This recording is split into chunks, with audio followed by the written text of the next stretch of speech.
میں شیخ عباس صاحب ندوی کو دعوت دیتا ہوں کہ آپ تشریف لائیں اور اپنا مقالہ پیش فرمائیں۔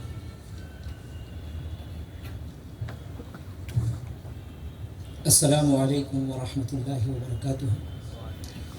الحمد للہ رب العالمین والصلاة والسلام علی سید المرسلین وعلی آلہ واصحابہ اجمعین۔ صدر جلسہ، معزز حاضرین، میں اللہ تعالیٰ کا شکر بجا لاتا ہوں اس نے آج دارالعلوم تاج المساجد کے 75 سالہ جشن میں مجھے اپنے تعلیمی میدان کے محسن اول و کرم فرما حضرت مولانا محمد عمران خان ندوی رحمۃ اللہ علیہ کی دینی تعلیمی کاوشوں پر چند سطور لکھنے کی توفیق عطا فرمائی، جن سے مولانا علیہ رحمہ کا حق تو ادا نہیں ہو سکتا، لیکن امید ہے راقم اور مولانا کے محبین و متعلقین کی تسکین کا کچھ نہ کچھ سامان ضرور فراہم ہوگا۔ مولانا رحمۃ اللہ علیہ کی شخصیت وسط ہند میں نابغہ روزگار گوہر نایاب تھی۔ مولانا کا وجود وسط ہند میں علم و فضل کا ایسا دریا ثابت ہوا جس سے سینکڑوں نہریں نکلیں اور ہزاروں سوکھی کھیتیاں سیراب ہوئیں۔ مولانا رحمۃ اللہ علیہ کی وسط ہند میں تعلیمی کاوشوں کی رودات کو فروغ دینے میں مولانا رحمۃ اللہ علیہ کی وسط ہند میں تعلیمی کاوشوں کی رودات اور اس کو فروغ دینے میں نمایاں کردار ادا کرنے کو جاننے اور سمجھنے کے لیے ماضی کے کچھ جھروکوں میں جھانکنا اور تاریخ کے کچھ اوراق پلٹنا ضروری ہوگا۔ لہذا تاریخ بھوپال کے حوالے سے معلوم ہوتا ہے کہ شہر بھوپال تقریباً 2.5 صدی سے مسلم ریاست کی حیثیت سے علوم دینیہ کا گہوارہ اور اشاعت اسلام کے مراکز میں سے ایک اہم مرکز رہا، جہاں شیخ المحدثین حضرت مجاہد شاہ عبد القیوم صاحب، داماد حضرت شاہ اسحاق محدث دہلوی، علامہ حسین بن محسن یمانی، قاضی زین العابدین یمنی، مشہور محدث نواب صدیق حسن خان اور آخر دور میں علامہ سید سلیمان ندوی جیسے ارباب فضل و کمال کے فیوز نے بھوپال کو دارالحدیث اور ہندوستان کا شیراز بنا دیا۔ بقول حضرت مولانا سید ابو الحسن علی ندوی رحمۃ اللہ علیہ، بھوپال ایک زمانے میں سارے ہندوستان کا علمی و تعلیمی مرکز بن گیا تھا۔ ہر علم و فن کے چند اساتذہ متبحر علماء تھے۔ اپنی علمی پیاس بجھانے کے لیے دور دراز سے طلبہ فضلہ آتے تھے۔ بہرحال یہ ریاست بھوپال کے تابناک دور کی مختصر تاریخ ہے۔ اب 1947 میں ہندوستان کے آزادی کے بعد 1 جون 1949 کو بھوپال ریاست کا خاتمہ ہو گیا۔ اس طرح بھوپال میں مسلمانوں کی حکومت کا ایک درخشاں باب بند ہو گیا۔ 1950 میں ہندوستان کی قدیمی ریاستیں انڈین یونین میں ضم کر دی گئیں۔ آزادی ہند کے بعد حکومت کی جانب سے عصری تعلیم کو عام کرنے کی کوشش کی گئی، جس کے نتیجے میں مذہب سے غفلت اور بیزاری شروع ہو گئی۔ بقول علامہ سید سلیمان ندوی رحمۃ اللہ علیہ، مسلمان اس وقت قسمہ پرسی کے حالت میں تھے۔ ان کا لگایا ہوا گلستان خزاں سے دوچار ہو رہا تھا۔ اسلامی محکمے ختم ہو گئے۔ زوال ریاست بھوپال کے بعد اسلامی علوم کو سرکاری مدارس سے خارج کر دیا جا رہا تھا۔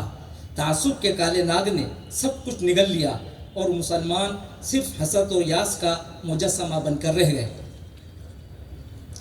ریاست بھوپال کے وہ دینی مدارس، مدرسہ احمدیہ، مدرسہ عبیدیہ، مدرسہ سلیمانیہ، جو نہ صرف وسط ہند میں بلکہ پورے ہندوستان میں روشنی پھیلا رہے تھے، ایک دم بجھ کے رہ گئے۔